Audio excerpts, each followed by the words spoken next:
Hi again. Welcome to another Razorback installation. In this video, I'd like to take a look at the electronic devices that we've scattered all over the machine and the fact that there are no wires. There's hydraulic, pneumatic, and electrical devices on this machine, and for the electrical devices at least, it usually lends to the realism of the project if you can show some of the wiring. The argument of whether the wiring is better routed internally or externally is more of an engineering decision.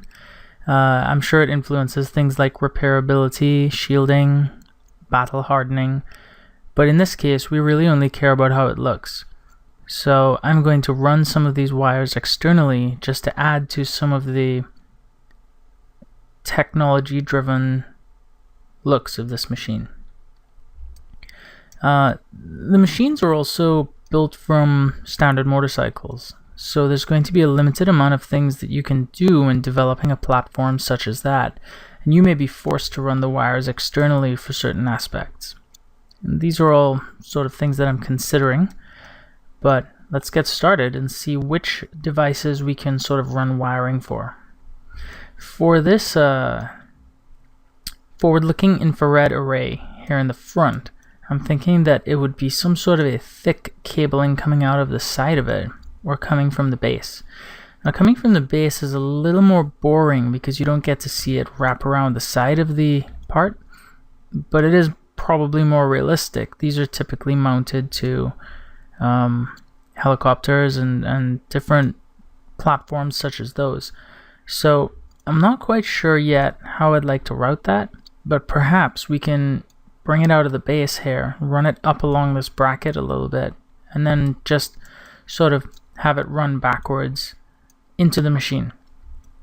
So another aspect of these machines that's quite interesting, at least in 3D modeling, is that the viewer often doesn't really care where the wiring goes as long as they see it go somewhere and disappear. Let me give you a little bit of an example. The brake lines for this motorcycle, they look like they belong there, and you wouldn't question where they go, but you can see in this model they loop around to each other like they should, and then there's this one line that simply goes up and terminates into the lower triple tree. It doesn't really go anywhere. Actually, I think it goes, I'm looking at it here, it goes a little bit higher than the triple tree and then it just stops. My point is that it doesn't really go anywhere. You don't really expect to see where it goes. As the viewer, you just expect that it should go somewhere. So if I were to come in here and delete the upper part of it so that it simply terminates into the triple tree, the viewer is looking at it and they can see it clearly goes somewhere, but then it doesn't really matter where it goes. You don't see that it stops. So we're going to use some of that principle as well. So let's get started. I think that the GPS units are a good place to get started because there are so many of them. I think we have 5 of them mounted on the motorcycle, and we can probably start by just creating some relatively thin cabling going from them into the center of the machine. So for this one on the nose, you can probably start by zooming into that area and creating a spline. So let's do B-splines.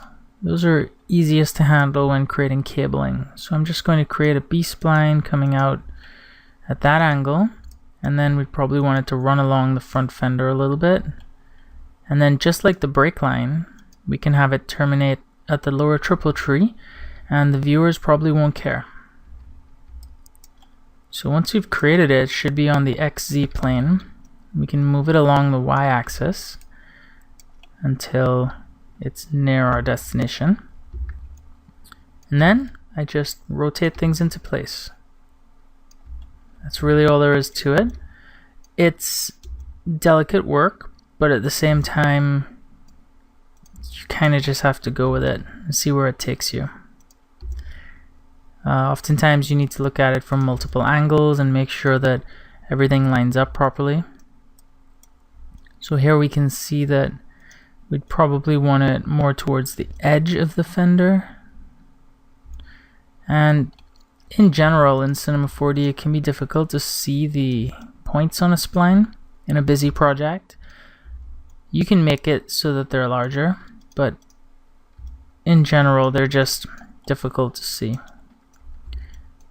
So you just have to remember where you put them, and for a B-spline it helps to remember that they're actually not on the spline. They're always going to be a little bit off of the spline, so that should help. So once I've created this spline, I typically like to actually complete it by creating a sweep Nurbs object, and there's a couple of reasons for this. Reason number one is that it makes it a lot easier to create future objects because you can just group them all as one sweep. And reason number two is just that it makes it easier to see. So I create a sweep Nurbs object, put my spline in there. I'm probably going to need to use a connect object to join all of my disparate splines. And then I'm going to create a n-sided ring. So the reason I use an n-sided instead of a circle is because it's much easier to control how many intermediate points there are. If I only wanted 7 or 8 points, I can just choose 7 or 8 instead of dealing with the intermediate functions that happen. So I can just scale this down until it's a relatively sensible size of wiring. And then we can go to wireframe mode, and we can see that this spline is currently at 5 degrees adaptive, and I believe, it's interesting. I wonder how that's handled in a connect object. We'll see. So I can change that to 10 degrees, and then we'd still want to modify the points, and as you can see they're kind of tricky to see. So we can set the sweep Nurbs to X-ray on its basic tab. That way when we have the spline selected, we can actually still kind of see the points.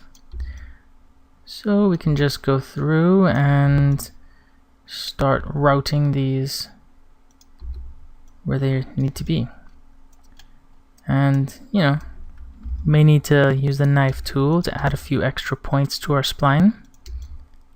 But in general, we just pretend that we're running points along the surface. So that's one. We can then just keep going. So this does indeed terminate up into the fork in the lower triple tree area. And we can just sort of make sure that it hugs the side, because it would probably be tied on using a cable tie or something of that sort. That step usually comes after. And then there it is. You can always just blindly select, because you know there's a point somewhere up there, and just move it over. So that's one wire. Now we have a couple of choices when creating the second, the third, etc. We can duplicate this spline. That's cool because it gives us all the settings we had. We can just continue drawing the spline somewhere else, and then select the new part of the spline, right click and say break segment. That way we have two splines that are part of the same spline object. That's another option. Or we can just start drawing a spline fresh.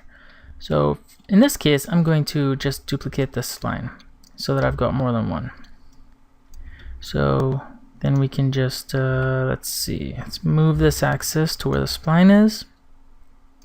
Then move our spline over here to the side of the machine.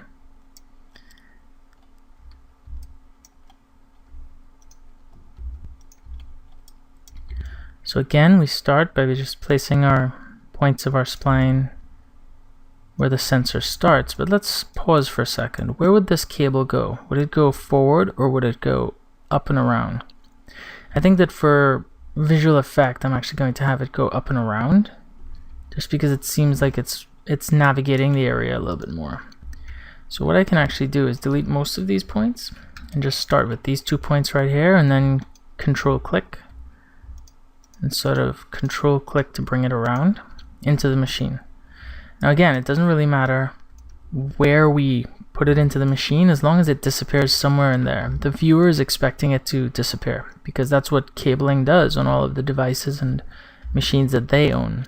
You know, when you look under your car's hood, you can see that the ignition wiring and the battery cables go somewhere, but you don't really see where they go. Most car drivers just look under the hood and think, wow, well, I guess all that stuff does something. But as long as the wires disappear somewhere, it's fine. So we're going to just move this spline and sort of make it hug the surface of the machine.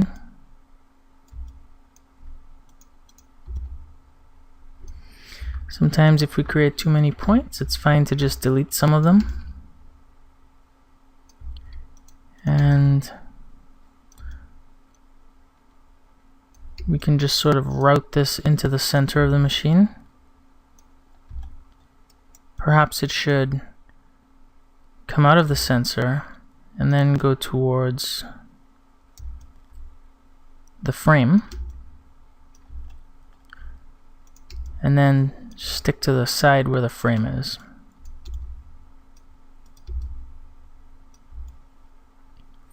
From a narrative perspective, I guess it makes sense to have cabling running on the outside of the machine, because then perhaps maybe a protagonist can sever cabling to disable a machine. Whereas if that's all protected on the inside of the machine, it can seem a bit more invulnerable.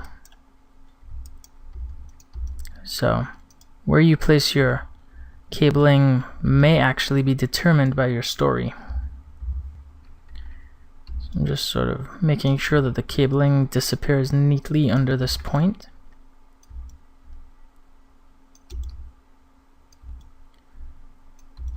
And there it goes. So since the cabling is going to be roughly the same on the other side of the machine for this particular sensor, we could just replicate those, but I'm going to manually replicate them. So the way we do that is we select this spline. So what we do is we select all these points, Control A, and then we use the mirror tool. So we can use the mirror tool and we can just drag a line over. Well, we would be able to if I had it in the right setting. We set the coordinate system to screen, so we can actually just drag a line over and we can say, okay, here's our other set of points. And then we can just use the move tool to sort of move it into the right position on this side.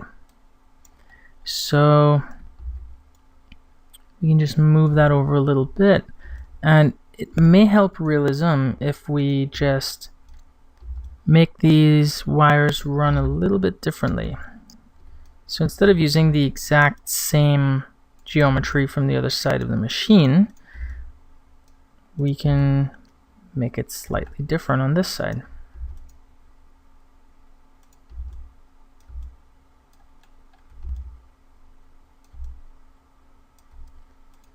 And this is just all very simple stuff.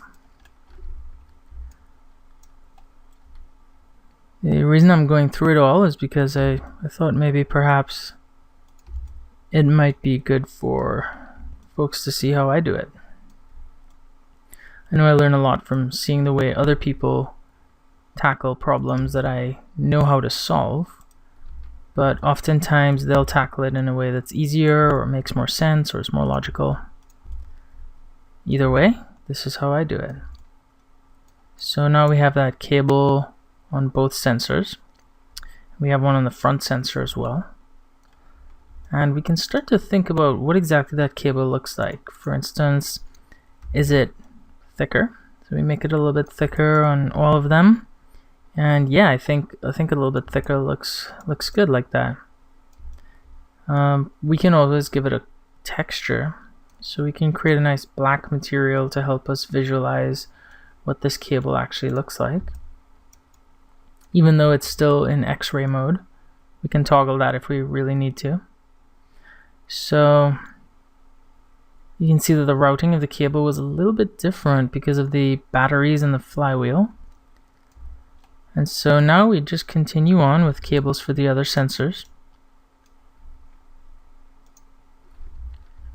So we have, let's see, we have these splines here for those sensors. We have one in the front. Let's control drag that, duplicate it again. And let's move it to the rear of the machine where we have this sensor. So this sensor seems like it should logically just go up under the machine right there. So what we do is we create the cable coming out really sharply and then running along. So to create that, I think I'm going to get rid of most of these. I'm just going to leave about 3 points near the start. 3 points is a really nice number when dealing with a B-spline because it creates a straight segment. Well, a curved segment rather. 2 points are enough to create a straight segment, but a third point will create a curve. So this sensor is at a really strange angle, so I'm just going to position everything in the camera view. So just like this. I lost my bearings there. Okay. So we can just sort of make it curve out. And then this is the tricky part, because we're going to have to add points, but if we control click to add a point, we're not always sure where Cinema 4D is going to put the point. In this case, it put it almost exactly where we wanted it, which is nice. So we can just sort of loop it right there, and then we control click again.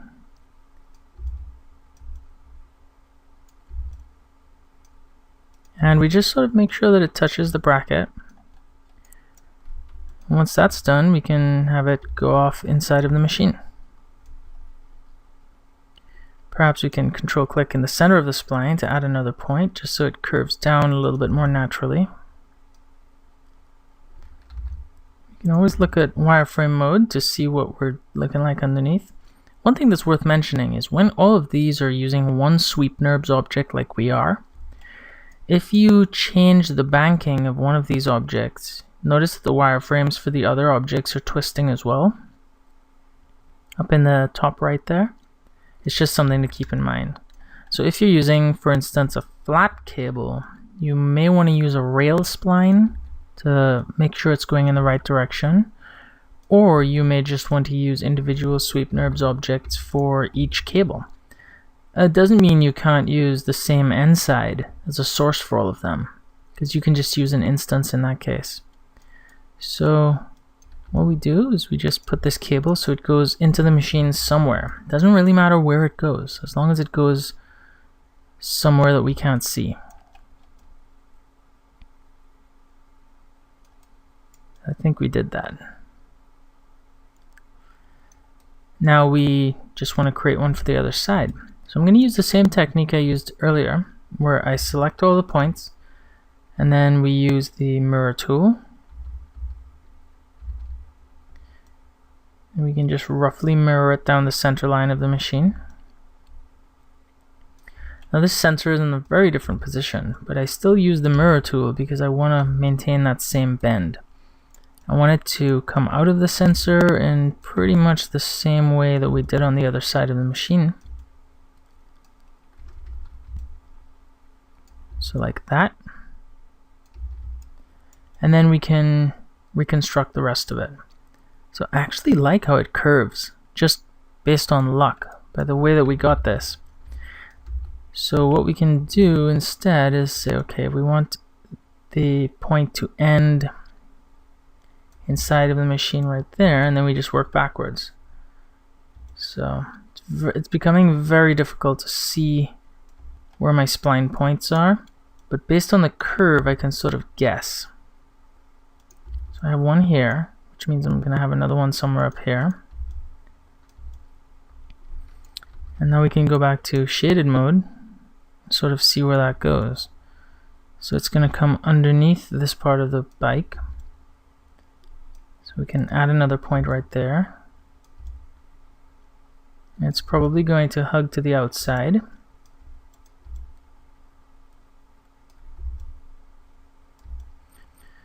We can see other parts of this cable showing through, so we need to make sure to give that the attention it deserves. And we can just sort of make it so that it goes around the shock unit, the shock absorber. So we probably want it up under the tail of the machine like this.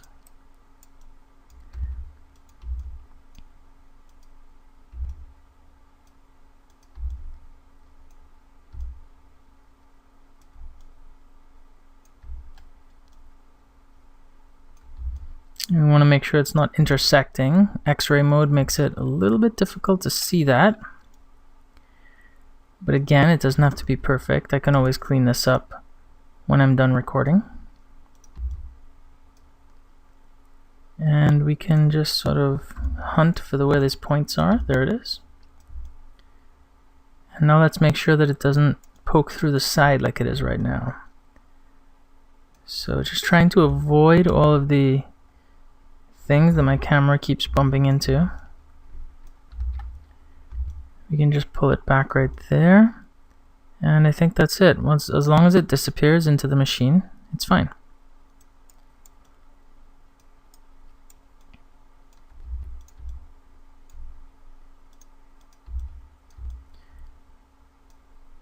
So this really just looks at some different ways to handle splines.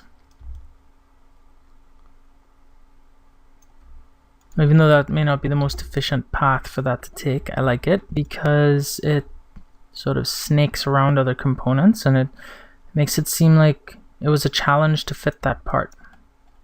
So if I were to turn off X-ray, you can see that we've pretty much got all the GPS sensors wired up except the one on the tail. And the cable looks a little bit too thick right now. The great part is we can just reduce that thickness really easily. And so the final bit of wiring I'm going to do is up here on the back. So this one is going to be a little bit easier because it's mostly on a flat surface. So what I can do is I can just duplicate that spline object rather. Get all of its points over here. I actually don't need any of them, even though I duplicated the object, so I can just delete, and then I can just start drawing a spline by control clicking. And so I think this one would probably go to the edge of the box, and then it would come down that part, and then just sort of go down to where the batteries are. So if I were to look at this from perspective view, I can just push all of these parts up and then lower it down to where it needs to start by the sensor. And I'm going to leave X-ray mode off. I'm just going to do this by sort of knowing where all those points are. And we're going to push it down. And then we can rotate it a little bit more like that. Space it out so the curve looks a little bit better. And you can always just drag a marquee like I just did, a rectangular selection box that is, and sort of say, okay, well, this is how it needs to, this is how it's going to need to go. So we're just going to move it into that shape very gently. If you make the bends too severe, it looks unrealistic really quickly. You know, we try to avoid kinked cables when routing the cabling on a real machine. Just provides a little bit of room for failure. So we need to create a new point here.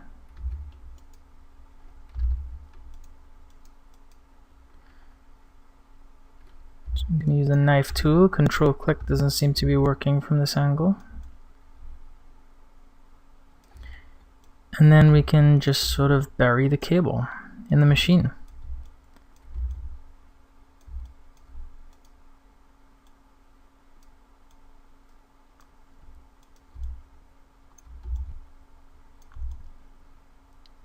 And again, it doesn't really matter where it goes as long as it goes somewhere we can't see. So because we're using a B-spline, as I pulled this part of the cable down, this bend up here got a little bit too severe. So we can fix that by adding another point right here and then smoothing out the bend manually. That just gives us a little bit more control over how it looks. So if we wanted it to come up at that point, we can make it come up at that point.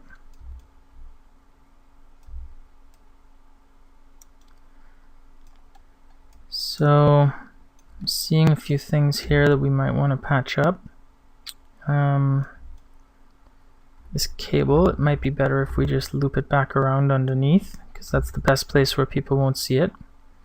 And this cable here is poking through, so we can either select all these splines at once if we wanted to figure out where that point was, and then we can just right click drag, moves it on the view plane. So if you right click drag with the move tool, it actually pushes it or pulls it based on your perspective. So we have all those cables in place now. And just to keep focusing on the mass of the object, of the model, I'm going to remove that material. So it goes back to that generic blue that we have, and we can just call this GPS cables. And so I'm not sure where our GPS objects are being stored. GPS units, let's just put GPS cables right next to it. So we've got some cables going.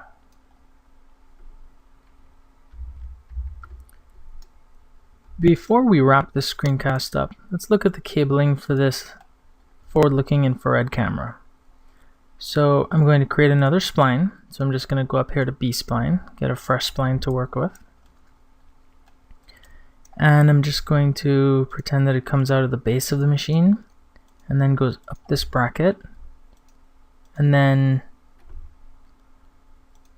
down and under the top triple tree, and then it goes down to where I'm assuming the central controls for most of the stuff are, down by the arms.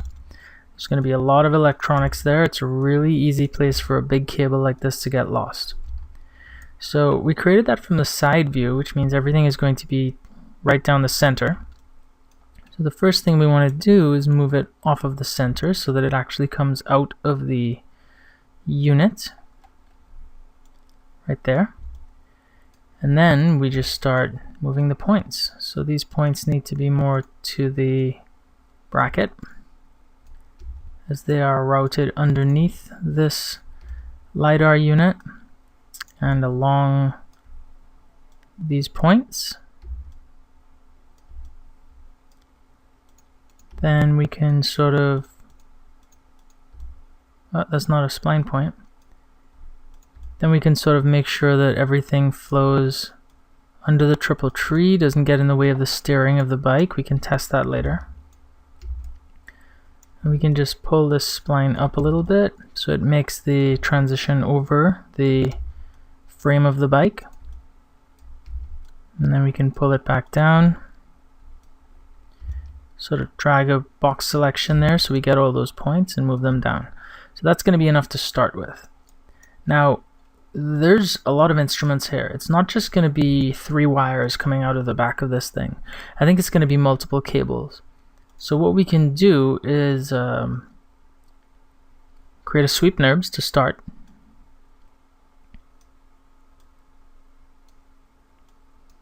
And normally I would create an end side, and I'm going to do that this time as well. So let's just scale it down a little bit.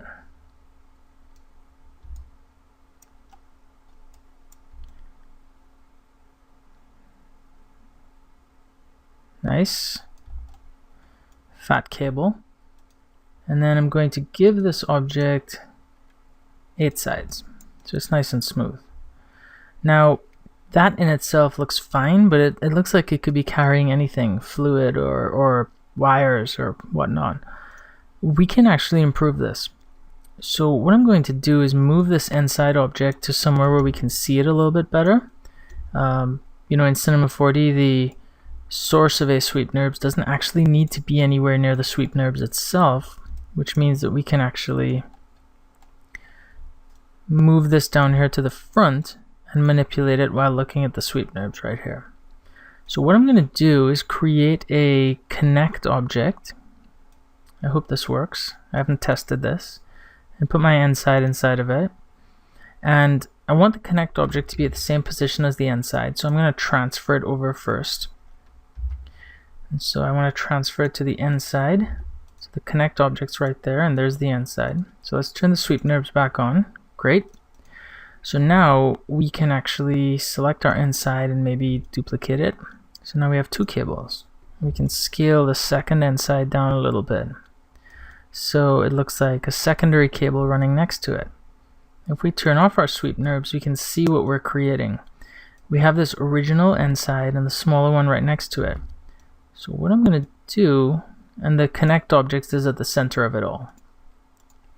I'm going to leave an end side at the center of this cable, but then I'm going to copy the other end side again, and I'm going to make another cable right at the side here. If you saw my 5-minute tip on taping cables together, you may have seen me do something similar to this. So now we have a group of cables that are sort of related. They're tied together right there. And if we turn everything back on, we can see now we have those cables running alongside each other. And this is fine, but it looks a little bit more realistic if you twist them, because the cables can often get twisted as they're routed along the machine. So we can change the end rotation and just sort of twist these cables a little bit, and it gives them a little bit more of a realistic look. So now we have those cables in place. We can continue to tweak the base spline for it. That determines how it runs. So we can just sort of move it along a little bit like that. And probably turn the sweep Nurbs off while doing this. We know it's going to be relatively large. It's a really fat cable now. And so we wouldn't want to have it too close to the parts. We would want to see how close it gets. So we're going to have to turn it off, turn it on periodically, just to make sure we're not too close. And so this is a substantial cable. The kind of cable that brings power to those servo motors and shielded cables for routing the video and the imagery out of that sensor. It may be a bit of an assumption on my part to think that these cables are going to be so large, but again, it's really more about how it looks rather than what it is in real life. You can use real life circumstances to drive the look of something, but at the end, it's more about art direction on a project like this. So all we have to do is keep tweaking the positioning of this until we like how it looks. I think that can be it for this screencast. I don't think we need to go into any more of the cabling. We can tackle that in future screencasts, or perhaps I'll just do that on my own, and you guys can see what I've done. Maybe we can do a recap sometimes. But in general, this is the approach that I would take for placing cables on a machine like this. Typically when I do one of my motorcycle models, I don't even really look at what the cables are like on the real motorcycle, because I have a rough idea of what there's going to be. There's going to be a bunch of ignition wires going down to the engine area. There's going to be some wires coming from the throttle, from the boxes that control the light switches and the turn signals. And once you put those wires in place, the audience, as well as me, the creator, kind of stops questioning it. It's like, okay, there's wires there. I think that's good enough. So now that we're creating some wires and we have the fat armor panels, the machine is starting to look a little bit more substantial. We may want to keep tweaking these cables just to make sure they look good. So we can always turn on the X-ray mode and go to the spline mode, and we can see how the cables look coming out of the unit, how close they get to the other components. And we can actually tweak the steering just to make sure we're not getting in the way. I don't think we are. It looks like we are. So the best way to tackle that would be to run it down here and then up. So let's do that really quickly before we wrap this up. I'm just going to create a new point there, and we bring it down and around. It's kind of hard to see. We try to make it a little bit easier. So we're essentially giving the triple tree some space to intersect the, well, not intersect, but come near to the frame instead of just going right up and over through its territory. So we can sort of see that need to route the cables differently because of the way the mechanics work, instead of just because we like how it looks. So this is a really good example. I'm actually glad that it intersected the way it did. It looks like there's a point in here somewhere. There it is. So, oh, I keep getting disoriented. Okay, so now we can see that the cables run a little bit differently. And when we adjust the steering, it doesn't intersect anything. Well, I hope you enjoyed this installation.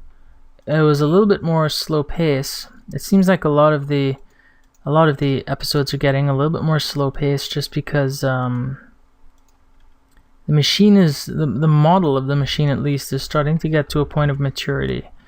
There's a lot of components that we've modeled already, and we're not really sure how much further we're going to go. We're getting to that point where we're trying to figure out, okay, is the machine designed to be viewed from this close or from that far away? These are all going to factor into how much detail we continue to add to it. For instance, if we're only ever going to render it from, 20 feet away, we could probably stop modeling now and just start focusing on textures and that sort of stuff. But until next time, see ya.